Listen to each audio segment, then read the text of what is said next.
Morning. Good morning. Sticker dah sendiri kena ko. Sticker dah. Yes. Yeah, right. Po loading tawi.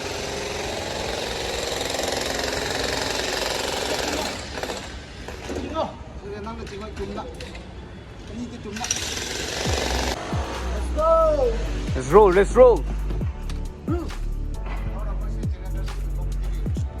Guruji, assistant manager. Yes. Loan lage, yarba. Hum नहीं ले रहे बा.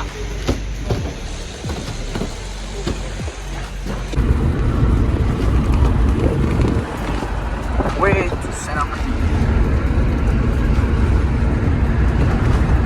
What is it? Kali jalan ni macam mana? Siro, pengampat. Sorok. Pengampat. Sinamat kita. Kung abi pat. Baruan bawa. Pengampat. Enam misi sendra.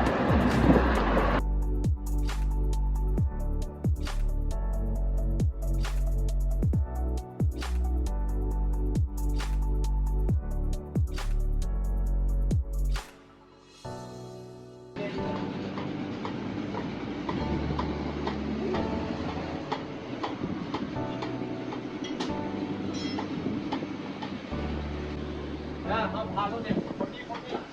Ya.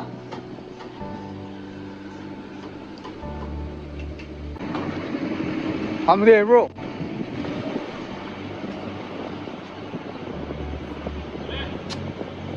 Look.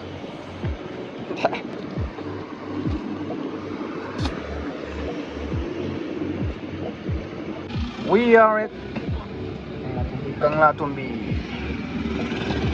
Kanglatumbi, okay, guys. Gold fish tu zoom dulu. Sira nga.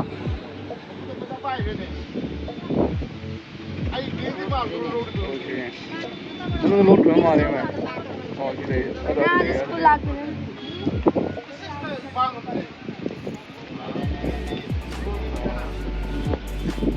Jumle baji diye ne? Tamam hoंगे.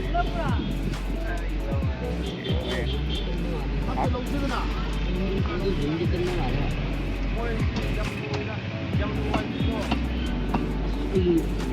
Mana kecil ini tu. Bunga mat kalau penuh. 13 minutes.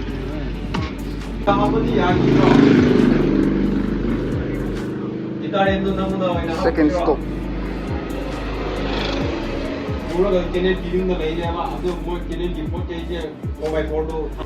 Yeah.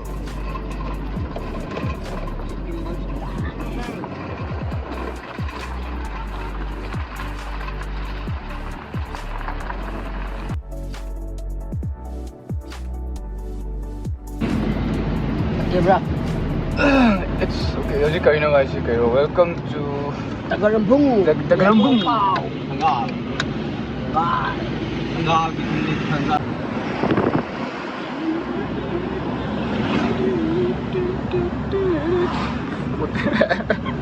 Ada kok cerita orang gitu dia. Yes. Ostadro. Mama itu. Ostadro.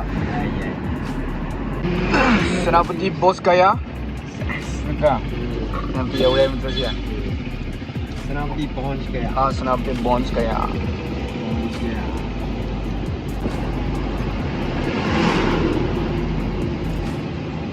Mount Everest.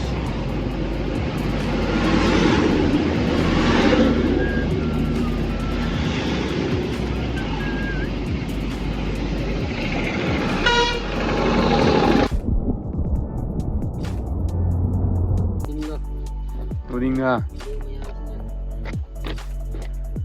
Francis tu jaga like 3.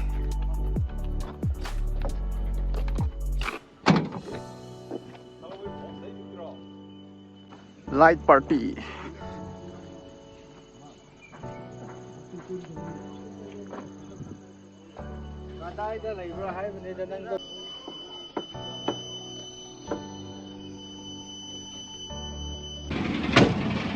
This and another one still loading. 어죽세 Senapati 찰리.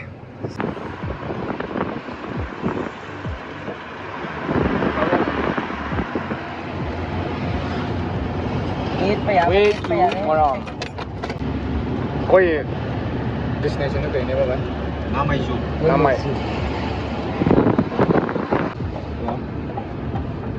What?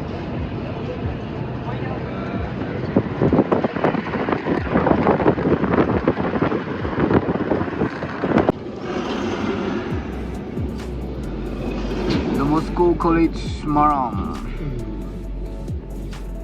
Moram Center. Ini ito ba sana ni?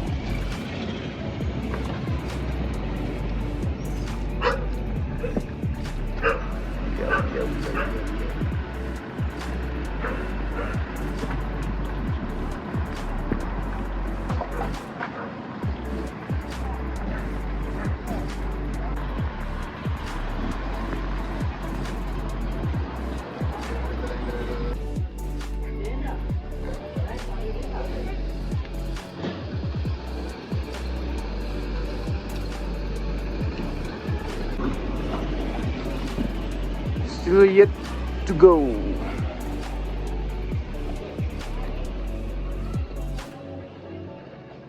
What about Wari dah. Only 6. Waman bagi depression na ito narawa ka na tol. Asi siya hanging sa asi ketukan mo siya. Sida si mama.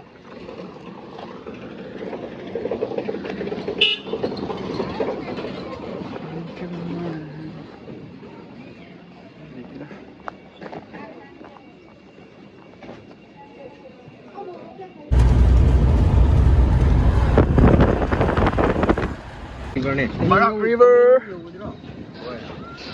Oh, orange river.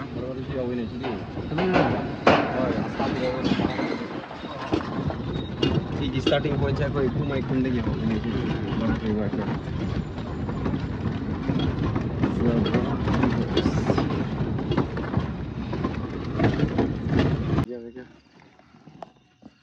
Puting diversity ini apa? Sila tu diversity. Candi berapa? 1, 2.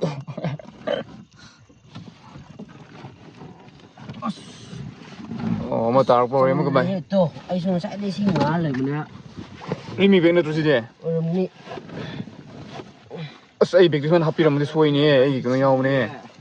nang hapcin mo dito. Sira. Asada ba Ano yaro so sigre? Asada ba yaro ni? Okay.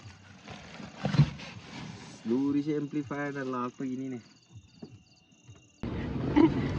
Diversity doa.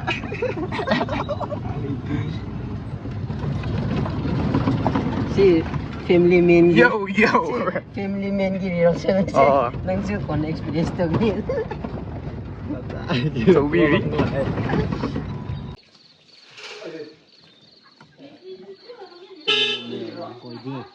Koide. Kayo ka? Now sick na.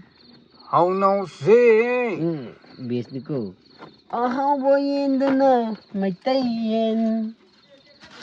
Nung danong sinaw, lay dalay minaw.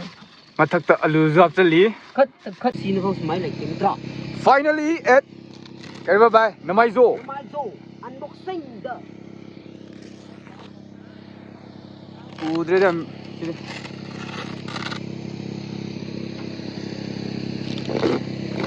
Yari mo na terus miyari ko. Ya. Kung napasin lo fly. Kaya. Makada. Diba? Grabe. I'm teaching you the melting sky. Ay, hingi siya ng pagiro yung tahan ba iwan ni.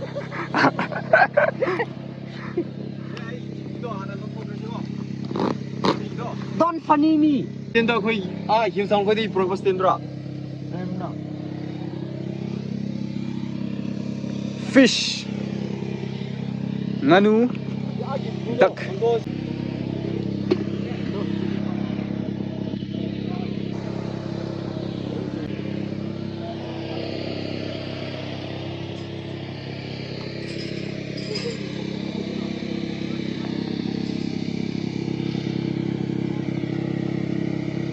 ꯀꯩꯅꯣꯅꯦ ꯑꯩꯈꯣꯏꯁꯦ sound ꯁꯤꯁꯇꯦꯝꯒꯤ ꯂꯥꯛꯄꯅꯦ ꯑꯗꯨꯒ ꯁꯤꯗ ꯂꯩꯔꯤꯁꯤꯅ ꯃꯣꯏ ꯂꯥꯏꯠꯀꯤ ꯀꯥꯡꯕꯨꯅꯦ ꯑꯩꯈꯣꯏ ꯄꯨꯂꯞ ꯂꯥꯛꯄꯅꯦ ꯑꯗꯣ ꯁꯥꯎꯟ ꯁꯤꯁꯇꯦꯝꯁꯦ ꯄꯥꯡꯈꯠꯄ ꯍꯧꯔꯅꯤ sound system kanggu and then this light kanggu quay thì cân mà gì xin có xí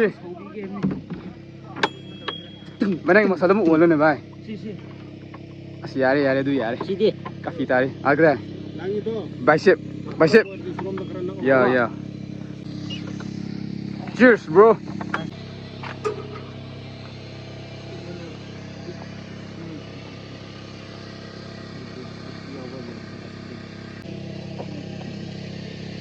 Hojikse 9:30 hele ado fix tawul oidre moi light khoi ju kana tawri somda sound system hoi ju tawri yeah sorry tawge ni nei do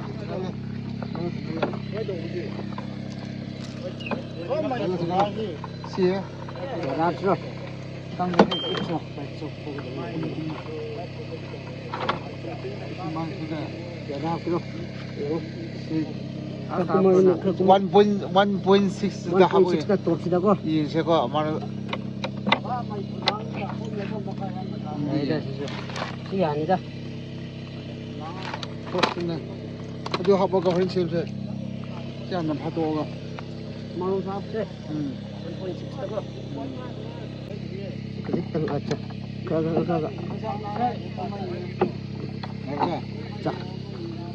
Jadi agi magi frame puningan tu,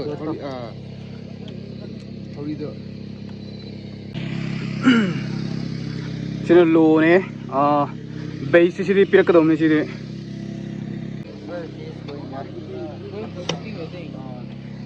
Ada tu buai bro. Video nam hai. Sini ke sang koi ne, seran tawir ne koi ne ti. And then this is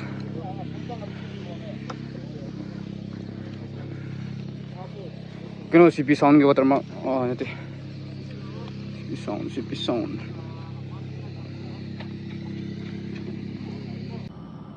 $11:59 12 tag dore setup loidri.